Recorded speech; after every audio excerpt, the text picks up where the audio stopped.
मध्ये। तर आज एक ना मी अनबॉक्सिंग करणार आहे एका डिव्हाइसची।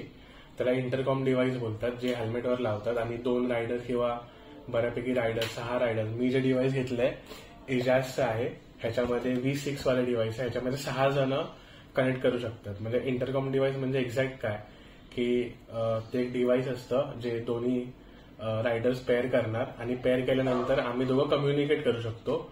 आणि त्यासाठी काही ब्लूटूथ किंवा नेटवर्कची वगैरे गरज नसते, फक्त इंटरकॉम डिव्हाइस पाहिजे दोघांकडे आणि ते पेअर करायचं आणि त्यानंतर मग आम्ही 1.5 किलोमीटरच्या रेंजमध्ये बोलू शकतो एकमेकांसोबत। पण तर मी हेल्मेट मधली जेवढी नेसेसरी पॅडिंग आहे ती काढली आहे आत्ताच। मी जे लास्ट सेटअप केलेलं तर त्यासाठी स्पीकरसाठी वेल्क्रो येतात, ते वेल्क्रो इथे लावलेलं ऑलरेडी। एक्झॉरच्या आणि SMKच्या हेल्मेटमध्ये तुम्हाला ऑलरेडी हे स्लॉट्स भेटतात, सो तिकडे तुम्ही ते स्टिक करायचं। आणि मी माईकचा सेटअप इकडे केलेला, बट मी आता तो थोडासा चेंज करणार आहे कारण तो ट्रायल सेटअप होता आणि आता मी एक प्रॉपर सेटअप करेन। सर्वात पहिला मी तुम्हाला बॉक्स मधले कंपोनेंट्स दाखवतो।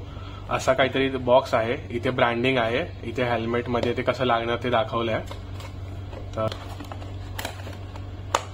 हा मेन डिव्हाइस आहे, इथे आपण वायर कनेक्ट करणार। अगोदर इथे ऑक्स केबल यायची, बट आत्ताच्या मॉडेल्समध्ये इथे टाइप C पोर्ट येतो आणि मागच्या साईडमध्ये आपण बघू शकतो तर वायरिंग आहे। तर पहिले हे जे आहेत हे स्पीकर्स आहेत। तर ह्याच्यामध्ये पण ना एक गोष्ट आयडेंटिफाय करायची आहे आपल्याला लावताना, जी ही सर्वात मोठी वायर आहे ना ही इंटरकॉमच्या अपोजिट साईडला जाणार आणि छोटीवाली जी साईड आहे स्पीकरची ती इंटरकॉमच्या साईडला जाणार। आणि ही ऑक्स आहे माईक कनेक्ट करायला। आपल्याला ह्याच्यामध्ये 2 टाईपचे माईक्स भेटतात। एक येतो बूम माईक, जो हा माईक आहे, आपण हे वायर असं म्हणजे मूव्ह करू शकतो, ऍडजस्ट करू शकतो आणि मग ते एका जागेवर स्टेबल राहणार। दुसरा जो माईक आपल्याकडे आहे तो आहे असा माईक, ज्याला वायर आहे अशी। सो हे 2 माईक आहेत आपल्याकडे। त्यानंतर आपल्याकडे 2 क्लिप येतात। एक जो क्लिप आहे हा स्टिक करायचा आहे हेल्मेटवरती आणि दुसरा वाला स्क्रू वाला आहे, जो आपल्याला हे पहिला टक इन करून मग असं स्क्रू ऍडजस्ट करायचा आहे। सो जो डिव्हाइस आहे तो डिरेक्टली ह्याच्यावरती स्लाइड होऊन लागतो, त्याला काय प्रेस वगैरे करायची गरज नाही आणि मग हे हेल्मेटला लागणार आहे आणि निघताना पण डिरेक्टली डिव्हाइस असा वर पुल केला की निघतं। सो जसं मी तुम्हाला सांगितलं की या डिव्हाइसला टाइप C पोर्ट येतो, इथेच आपल्याला चार्जिंगचा पण पोर्ट आहे। ही आपल्याला एक वायर भेटते चार्जिंगसाठी। तर डिव्हाइसवरती जे हे बटन्स आहेत, या बटननी कॉल कट होतो। ह्याच्यामध्ये डिरेक्ट ऑटो कॉल पिकअप आहे, म्हणजे 5 सेकंड कॉल रिंग होणार आहे, त्यानंतर ऑटो पिकअप होणार। तुम्हाला जर ऑटो पिकअप बंद करायचं असेल तर तुम्ही बंद करू शकता आणि मग या बटननी तुम्ही कॉल पिक करू शकतात। हा डिव्हाइस लॉंग प्रेस करून आपण चालू ठेवला तर डिव्हाइस ऑन होतो। या बटननी आपण जो रिसेंट कॉल आपल्याला येऊन गेलाय त्याला कॉल लावायचा असेल तर मग आपण या बटननी त्याला कॉल लावू शकतो। हे व्हॉल्यूम डाऊनचं बटन आहे वरचं, खालचं आहे ते व्हॉल्यूम अपचं बटन आहे। आणि मग इंटरकॉम बंद करायचं असेल तेव्हा डिरेक्टली हा बटन दाबायचा, इंटरकॉम बंद होतो। आणि इंटरकॉम ऍक्च्युली जेव्हा मी चालू केला तेव्हा मी पेअर करून घेतलेला, त्यामुळे आता जेव्हा पण मी इंटरकॉम चालू करतो आणि माझा फोनचा ब्लूटूथ चालू असेल तर डिरेक्टली कनेक्ट होऊन जातं आपलं नॉर्मल ब्लूटूथ डिव्हाइस सारखं। तर मग या बटननी आपण डिव्हाइस ऑन करू शकतो आणि याच सेम बटननी आपण दुसऱ्या रायडर सोबत कनेक्ट करू शकतो। आता दुसऱ्या रायडरचा पण इंटरकॉम ऑन पाहिजे, त्यानंतर मग हा बटन ना लॉंग प्रेस करून ठेवायचा 5 सेकंडसाठी आणि मग इथे ब्ल्यू रेड लाईट येते आणि मग इंटरकॉम कनेक्ट होतो। तर आता मी पहिलं डिव्हाइसचं माउंट लावण्यापासून स्टार्ट करतोय। हा डिव्हाइस हेल्मेटच्या लेफ्ट साईडलाच लागणार, राईट साईडला नाही लागणार। असा काहीतरी तो माउंट होणार हेल्मेटच्या लेफ्ट साईडला।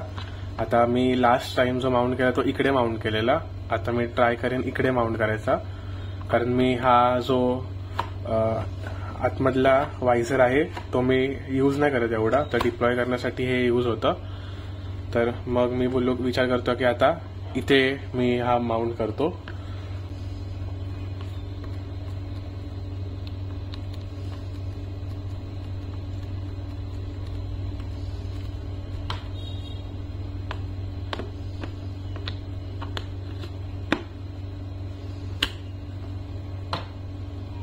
मी हा वाला माउंट नाही यूज केला, कारण इकडची जी स्पेस आहे ना त्यामुळे हा वाला माउंट ना खूप लूज लागत होता. तर मी स्टिक करायचा माउंट लावून घेतला आता. तर आता आतमधलं सेटअप आपण बघून घेऊया. तर जसं मी बोललेलो, आपल्याला जी मोठी वायर आहे ती अपोजिट साईडला लावायची आहे आणि छोटीवाली जी वायर आहे ती इंटरकॉमच्या साईडला लावायची आहे.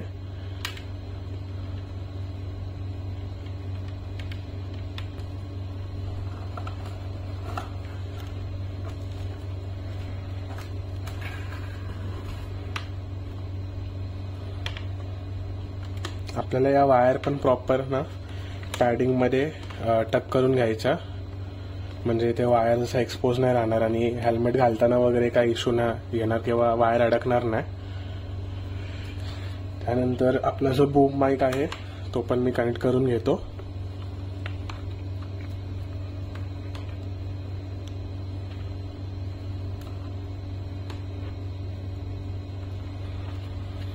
मी आता विचार करत होतो की माईकचं जे अगोदरचं मी सेटअप केलेलं इथे केलेलं या जागेवर, आता तिथून ते मूव्ह करायचा विचार करतोय. कारण मी जेव्हा अगोदर ट्राय केलं घालून हेल्मेट तेव्हा मला ते दुखत होतं त्या साईडला, ज्या साईडला माईक आहे त्या साईडला. तर हे जे पॅडिंगचं एज आहे ते खूप शार्प होतं. इथून स्पेस होती हे वायर्स काढायला, बट मला भीती होती की ती वायर तुटेल आणि मग हे वायर तुटलं की अख्खं मला परत नवीन घ्यायला लागेल हे वायरिंग वगैरे, स्पीकर वगैरे, आणि त्याची कॉस्टिंगच 1,500ची आहे. तर मग मी विचार केला की इथे थोडंसं कट करून इथून वायर घेऊया, म्हणजे थोडं सेफ राहील. हे पॅडिंगचाच एरिया आहे तो थोडा मी कट केलाय आणि मग इथून असं वायर डिरेक्टली कनेक्ट होईल आणि काही एक्सपोज राहणार नाही. मग इथे विचार करतोय जे आपलं चार्जरचं केबल प्रोटेक्टर असतं ते इथे लावून घेतो, एक ऍटलिस्ट इथे एक, त्यामुळे वायरला काही डॅमेज व्हायचे चान्सेस नाही आहेत. तर आता या साईडची पॅडिंग प्रॉपर लावून घेतो. पॅडिंग काढणं खूप इझी आहे, बट मग हे परत लावणं ना खूप डिफिकल्ट आहे, कारण हे सगळं आत प्रॉपर टक करायचं आहे आणि ते जात नाही लगेच. हे थोडंसं एक्सपोज राहतंय ना, तर मग इथे मी एक टेप लावेन प्लॅस्टिकची, जी आपण वायरला वगैरे गुंडाळतो ती वाली, आणि त्यांनी हे एवढं पॅच थोडंसं कव्हर करून टाकेन, प्रॉपर नीट असं दिसेल असं. आणि इथे असा आपला डिव्हाइस लागेल आणि ही वायरिंग डिरेक्टली इथे सॉर्टेड. थोडंसं मी आतून ऍडजस्ट करतो, वायर थोडी खेचून घेतो, म्हणजे हे जे एक्सपोज होते ती एवढी एक्सपोज नाही होणार. तर मी दोन्ही साईडची पॅडिंग आहे जी लावून घेतली आहे. वायर इथून आली आहे आणि मग इथे आपला इंटरकॉम लागेल.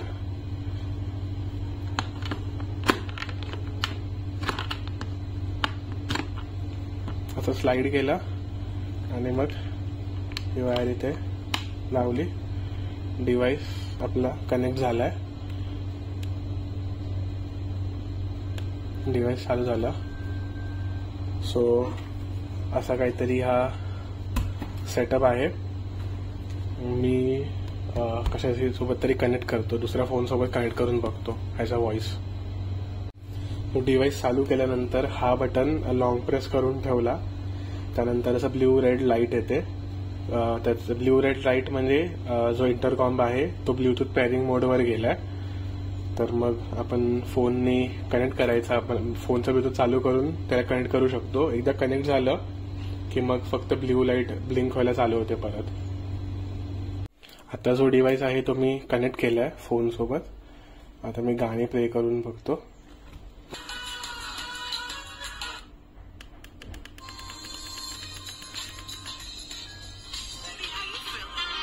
मला आवाज येत असेल आतून. असा होता इंटरकॉमचा सेटअप. तर मी तुम्हाला अनबॉक्सिंग आणि थोडीशी फिटिंग दाखवली इंटरकॉमची. आता ह्याचे काहीतरी स्पेसिफिकेशन्स आहेत ते सांगतो. ह्याची जी चार्जिंग टाइम आहे ती 3 तासाची आहे. 3 तासामध्ये हा फुल चार्ज होतो. त्यानंतर इंटरकॉम जेव्हा कनेक्टेड असेल तेव्हा ह्याची बॅटरी लाईफ आहे 18 तासाची. 18 तासाची मॅक्झिमम सांगितली आहे, तर तुम्ही 16 किंवा 15 तास पकडून चालू शकता. त्यानंतर म्युझिकवरती, म्हणजे जेव्हा तुमचं ब्लूटूथ कनेक्टेड असेल आणि त्याच्यावरती म्युझिक प्ले होत असेल तेव्हाची 25 आवर्स सांगितले आहे, पण तुम्ही 20 आवर्स कन्सिडर करू शकता. त्यानंतर स्टँड बाय टाइम सांगितलं आहे 260 आवर्स, म्हणजे इंटरकॉम फक्त चालू आहे, ब्लूटूथशी कनेक्टेड नाही आहे किंवा इंटरकॉम नाही चालू आहे, तर त्याची टाइम आहे 260 आवर्स.